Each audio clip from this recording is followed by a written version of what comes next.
নমস্কার। কিছুদিন পর থেকেই পশ্চিমবঙ্গে এসআইআর এর যে প্রস্তুতি সেটা কিন্তু শুরু হয়ে যাবে। বিভিন্ন রকম নথিপত্র দেখাতে হবে। এবার কাদের কাদের ক্ষেত্রে নথি লাগবে এবং কাদের কাদের ক্ষেত্রে নথি লাগবে না, আজকের ভিডিওতে আমরা সেগুলো দেখে নেব। যেমন এখানে দেখুন পশ্চিমবঙ্গে এসআইআর এর ক্ষেত্রে কি কি নথি লাগতে পারে তার এখানে একটা লিস্ট করা আছে। এই লিস্ট অনুযায়ী কোন কোন নথি আপনাদের কাছে এখনো আছে বা কোন কোন নথি আপনারা ভবিষ্যতে বানাতে পারবেন, যদি না থাকে আর কি সেটা আপনি তৈরি করতে পারবেন, বা যদি হারিয়ে গিয়ে থাকে সেটা আপনি কোথা থেকে বার করবেন, সেগুলো আজকের ভিডিওতে আমরা আলোচনা করে নেব। প্রথমে দেখা যাক কাদের নথি লাগবে না। দেখুন, যাদের 2002-এর যে ভোটার লিস্ট আছে সেই ভোটার লিস্টে যাদের নাম আছে তাদের কিন্তু কোনো রকম কাগজপত্র জমা দিতে হবে না। কারণ 2002-এ যে এসআইআর হয়েছিল, এই যে এসআইআর হয়েছিল, কারণ 2002-এ আপনি একবার প্রমাণ করে দিয়েছেন আপনি ভারতীয় নাগরিক, তাই 2025 সালে এসে দ্বিতীয়বার আপনাকে প্রমাণ করতে হবে না আপনি ভারতীয় নাগরিক, ঠিক আছে? তাই 2002 সালের ভোটার লিস্টে যদি আপনার নাম থাকে তাহলেই কিন্তু আপনি ভারতীয় নাগরিক, এটা প্রমাণিত হয়ে যাবে। এবার অনেকে বলতে পারেন আমি অত্যন্ত প্রত্যন্ত গ্রামে থাকি, তো সেই অবস্থায় আমি 2002 সালের ভোটার লিস্ট কোথায় পাবো? আর তার থেকেও বড় কথা, বিভিন্ন রাজ্যের কিন্তু 2002 সালের ভোটার লিস্ট এখনো পর্যন্ত পাবলিশ করাই হয়নি। সেক্ষেত্রে আমরা কোথায় পাবো? দেখুন, কিছুদিন আগে আমি একটা ভিডিও করেছিলাম যেখানে আমি বলেছিলাম 2002 সালের ভোটার লিস্ট কি করে আপনারা ডাউনলোড করবেন। অনেক ডিস্ট্রিক্টই সেখানে নাম নেই। যখন আমি ভিডিও করেছিলাম তখনই বলেছিলাম সেই সব ডিস্ট্রিক্টের নাম হয়তো চলে আসবে, কিন্তু এখনো পর্যন্ত কোনো আপডেট হয়নি। কিন্তু এতে ভয় পাওয়ার কোনো কারণ নেই, কারণ আপনার বাড়িতে যখন বিএলও ভেরিফিকেশন করতে আসবে তিনি কিন্তু 2002 সালের ভোটার লিস্ট সঙ্গে করে নিয়ে আসবেন, তিনিও চেক করে দেখবেন, তারও কিন্তু একটা দায়িত্ব আছে। এটা নয় যে সবকিছু আপনাকেই প্রমাণ করতে হবে। আর তার থেকেও বড় কথা, voters.eci.gov.in এই পোর্টাল ওপেন করলে এখন দেখুন, বিহারের ক্ষেত্রে এটা 2003 সাল ধরা হয়েছিল। যখন এটা ওয়েস্ট বেঙ্গল চালু হয়ে যাবে তখন কিন্তু ওয়েস্ট বেঙ্গলের জন্য 2002 সালের ইলেক্টর রোল এরকম একটা অপশন চলে আসবে। এখানে ক্লিক করলেই আপনারা আপনাদের রাজ্য, বিধানসভা, জেলা এই সমস্ত নাম পুট করে আপনাদের নাম এখানে দেখতে পারবেন। এটাও হবে। এটা তো ভালো কমন ব্যাপার, এটা আপনারা মোবাইল থেকেও করতে পারবেন। কিন্তু যে সমস্ত বয়স্ক মানুষ যারা এখনো এগুলোর সাথে বা এত প্রযুক্তির সাথে নিজেদেরকে অ্যাটাচ করতে পারেননি, তারা কি করবেন? তাদের জন্য কিন্তু বিএলওরা সেই ভোটার লিস্ট নিয়ে যাবেন, তাদের নাম খুঁজে বের করবেন, এবং তাদের নাম যদি 2002 এর ভোটার লিস্টে থাকে তাহলে তাদেরকে কিন্তু আর কিছু ডকুমেন্টস জমা দিতে হবে না। এটাই নয় যে সবসময় আপনাকেই সবকিছু খুঁজে রেডি করে রাখতে হবে। বয়স্ক মানুষদের জন্য কিছু কিছু হয়তো ব্যবস্থা করা হতেও পারে। এখনো কিন্তু সঠিক নোটিফিকেশন বেরোয়নি। নোটিফিকেশন বেরোলে তারপর কিন্তু জানা যাবে। দেখুন, এই যে কপিটা আমি হাতে পেয়েছি এর একদম নিচের দিকে লেখা আছে প্রাথমিকভাবে এই নথিগুলোর প্রয়োজন পড়তে পারে। নির্বাচন কমিশনের তরফে বিজ্ঞপ্তি জারি করা হলে সেখানে নথির সংখ্যা বাড়তে পারে। উপরের লেখা তালিকার নথিগুলোর মধ্যে একটি বা দুটি বা তার বেশি প্রয়োজন হতে পারে জন্ম সালের ওপর নির্ভর করে, এখানে কিন্তু বলা হয়েছে। এবার দেখুন, এই যে নথিগুলোর কথা বলা হচ্ছে, আর পশ্চিমবঙ্গেও যেহেতু শুরু হবে, বিহারের ক্ষেত্রেও যেহেতু একই নথি লেখা আছে, পশ্চিমবঙ্গের ক্ষেত্রেও একই নথিই লাগবে। কারণ বিহারটাও ভারতবর্ষের অন্তর্গত এবং বিহারের যে নির্বাচন কমিশনের যে সিস্টেম, পশ্চিমবঙ্গের ক্ষেত্রেও একই সিস্টেম হবে। বিহারে শুধুমাত্র 2003 সালের ভোটার লিস্ট ধরে কাজ হয়েছে, পশ্চিমবঙ্গের ক্ষেত্রে 2002 সালের ভোটার লিস্ট ধরে কিন্তু কাজ হবে। এবার কাদের নথি লাগবে না? 2002 সালে যাদের নাম আছে ভোটার লিস্টে তাদের তো নথি লাগছে না। এবার এখানে দেখুন একটা কথা মেনশন করা আছে, জন্ম সালের ওপর নির্ভর করে একটা নথি লাগবে। এখানে জন্মসাল ব্যাপারটা কি সেটা একটু আমি আপনাদের ক্লিয়ার করে দিচ্ছি। যাদের জন্ম 1/7/1987 আগে, ঠিক আছে, যাদের জন্ম 1/7/1987 আগে, তাদের শুধুমাত্র নিজেদের নথি দেখালেই হবে। নিজেদের নথি কি? এই যে এখানে যে নথিগুলো দেওয়া আছে এই নথিগুলোর মধ্যে যে কোনো একটা, অথবা যদি 2002 এর ভোটার লিস্টে নাম থাকে, এবার 1987 আগে যাদের জন্ম তাদের নিশ্চয়ই 2002 সালের ভোটার লিস্টে নাম উঠে যাবে। এটা তো একটা কমন ব্যাপার। আর কারোর যদি 1987তেই জন্ম হয়, সেক্ষেত্রে তো 2002 সালে তার বয়স 15 বছর হবে, সেক্ষেত্রে তখন তো তার ভোটার লিস্টে নাম উঠবে না। তখন কিন্তু তার এই ডকুমেন্টসগুলো দেখাতে হতে পারে। এই যে নিচে লেখা ডকুমেন্টস আছে এই ডকুমেন্টসগুলোর মধ্যে যে কোনো একটি দেখাতে হতে পারে। এবার 1987 সালে জন্ম, তাদের এই ডকুমেন্টসগুলো থাকবে, সেটাও কিন্তু একটা সমস্যার ব্যাপার হয়ে যাচ্ছে। সে তখন কি করবে? এই যার 1987তে জন্ম তার বাবা কিংবা মা যে কোনো একজনের কিন্তু 2002 সালের ভোটার লিস্টে নাম থাকবে। সে তখন তার বাবা কিংবা মায়ের যদি এই ভোটার লিস্টের নামের কাগজটা দেখাতে পারে, তাহলে কিন্তু তার এই ডকুমেন্টসগুলো না দেখালেও চলবে, এবং সেক্ষেত্রে তার শুধুমাত্র বার্থ সার্টিফিকেট দেখিয়ে দিলেও হবে। এবার তার যদি বার্থ সার্টিফিকেট না থাকে সে কোথায় পাবে, সেগুলো একটু পরে আলোচনা করছি।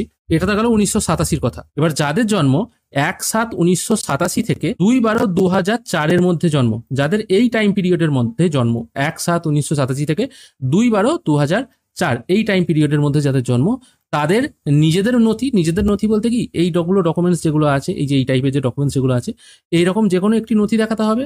এবং বাবা কিংবা মায়ের, বাবা মা দুজনের নয় কিন্তু, বাবা কিংবা মায়ের এই যে ডকুমেন্টস আছে এই ডকুমেন্টসের মধ্যে থেকে যে কোনো একটা কাগজ দেখাতে হবে। আবারও বলছি, 1987 1/7/1987 থেকে 2/12/2004 মধ্যে যাদের জন্ম, সেক্ষেত্রে তাদের এই যে এখানে যে ডকুমেন্টসগুলো বলা হয়েছে, এই ডকুমেন্টসের মধ্যে থেকে যে কোনো একটা কাগজ দেখাতে হবে এবং তাদের বাবা কিংবা মা, বাবা মা উভয়ের নয় কিন্তু, বাবা কিংবা মায়ের, বাবা অথবা মায়ের যে কোনো একজনের এরকম কাগজ দেখাতে হবে।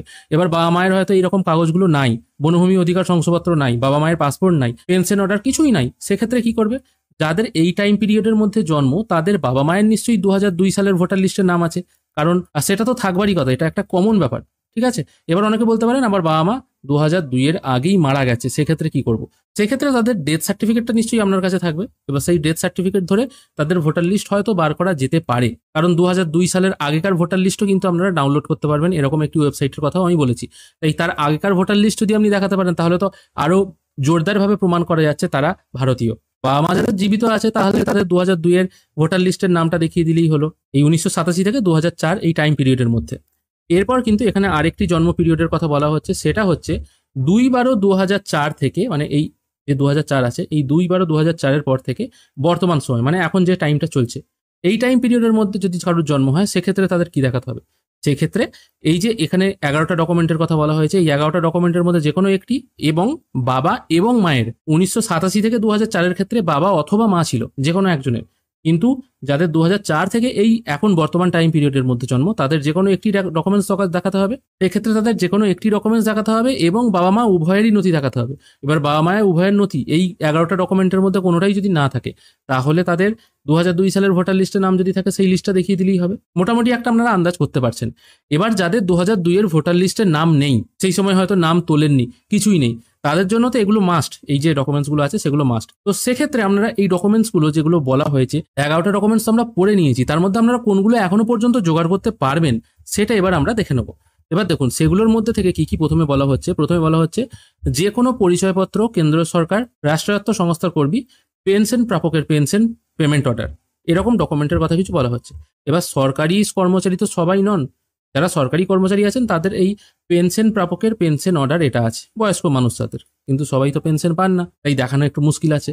আর যারা এই কেন্দ্রীয় সরকারি কর্মী, রাজ্য সরকারি কর্মী, রাষ্ট্রায়ত্ত সংস্থার কর্মী, তাদের কিন্তু মোটামুটি ডকুমেন্টস ঠিকঠাকই থাকে, এই তাদের জন্য আলাদা করে কিছু দেখানোর প্রয়োজন হতে পারে বলে আমার তো মনে হয় না। বা যারা আগে চাকরি করেছে আর কি, তাদের মোটামুটি সব ডকুমেন্টস ঠিকঠাক আছে। পরিচয়পত্র, রাজ্য বা কেন্দ্রীয় সরকারের কোনো পেনশনের কপি তার যদি হারিয়ে গিয়ে থাকে, হয়তো ইঁদুর দিয়েছে, জলে পড়ে নষ্ট হয়ে গেছে, বা যে কোনোভাবে উই লেগে গেছে, এরকম যদি কোনো ব্যাপার থেকে থাকে, যে সংস্থায় আপনি কাজ করতেন সেই সংস্থার সাথে যোগাযোগ করুন, সেখান থেকে কিন্তু আপনারা এই কপিগুলো পেয়ে যাবেন। এগুলো পাওয়ার কিন্তু এখনো উপায় আছে, আপনি যেখানে কাজ করেছেন তাদের কাছে কিন্তু এই সমস্ত অর্ডার কপিগুলো থাকবে।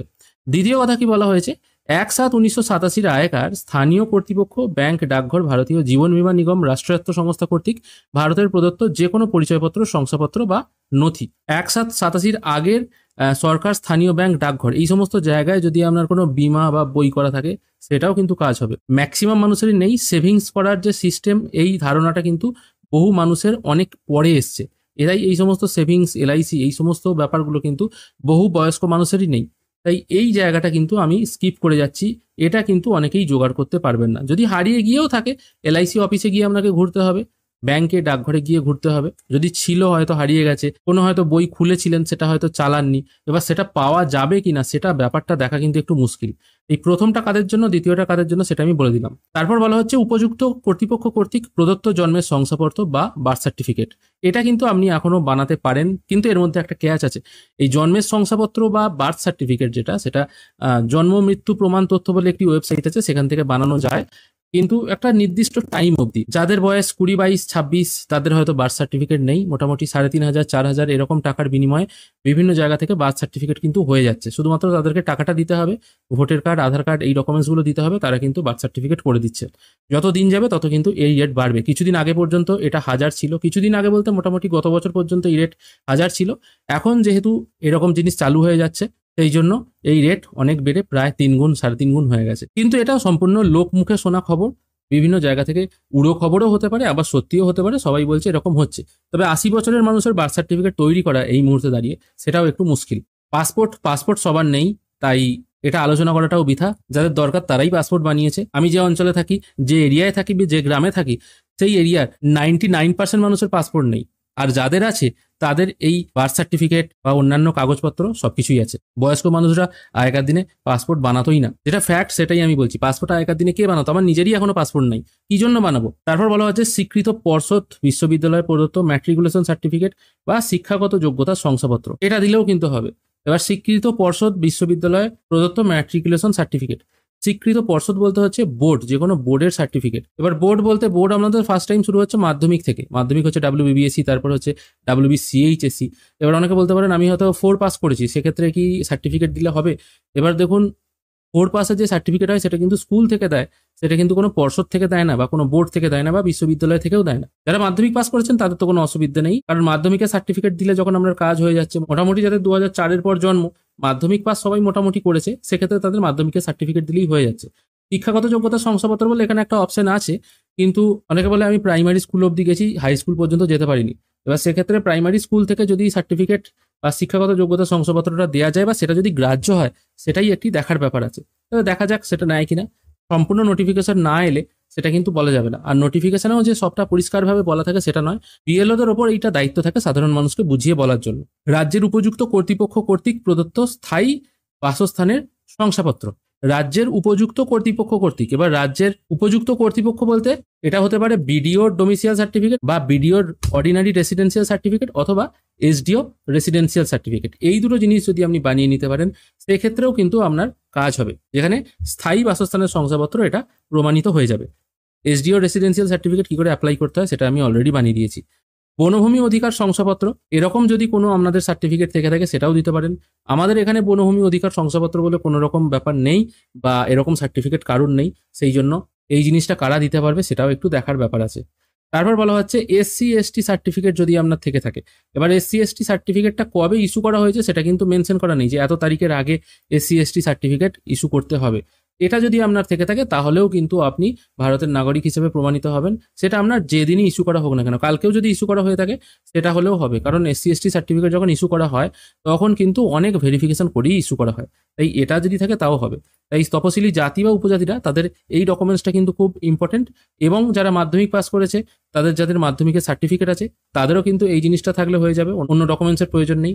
বার্থ সার্টিফিকেট যাদের আছে তাদের তো সবই ভালো, কোনো কিছু দিতেই হবে না। ওপরের ডকুমেন্টসগুলো পাওয়া একটু মুশকিল, বার্থ সার্টিফিকেটও বর্তমান দিনে বার করা একটু মুশকিল। ওপরের ডকুমেন্টসের মধ্যে কোনো ডকুমেন্টস যদি আপনার হারিয়ে গিয়ে থাকে সেটা খুঁজে বার করাও কিন্তু একটু চাপের ব্যাপার হয়ে যাবে, কিন্তু অসম্ভব কিছুই নয়, বার করা যেতে পারে। তারপর হচ্ছে যাদের ক্ষেত্রে এনআরসি হয়েছে, মানে অন্য দেশ থেকে আগত যারা নাগরিক, যাদের ভারতীয় নাগরিক পঞ্জিতে নাম এসছে এবং কাগজ আছে, তাদের ক্ষেত্রে তো কোনো অসুবিধা নেই। তাই এই ডকুমেন্টসটা আমাদের ক্ষেত্রে নয়, যারা আমরা ভারতের নাগরিক, এটা আমাদের ক্ষেত্রে কাজ হচ্ছে না। তারপর কি বলা হচ্ছে, রাজ্য বা স্থানীয় কর্তৃপক্ষ দ্বারা তৈরি করা পরিবার পঞ্জি বা ফ্যামিলি রেজিস্টার। এবার এই ফ্যামিলি রেজিস্টার ব্যাপারটা সবার ক্ষেত্রে কিন্তু কতটা কাজ দেবে সেটা জানি না, কারণ ফ্যামিলি রেজিস্টার কিভাবে করতে হয় সেটা আমার নিজেরও জানা নেই। যদি আপনাদের জানা থাকে তাহলে অবশ্যই একটুখানি জানাবেন, তাই এই জিনিসটাও আমি স্কিপ করে যাচ্ছি।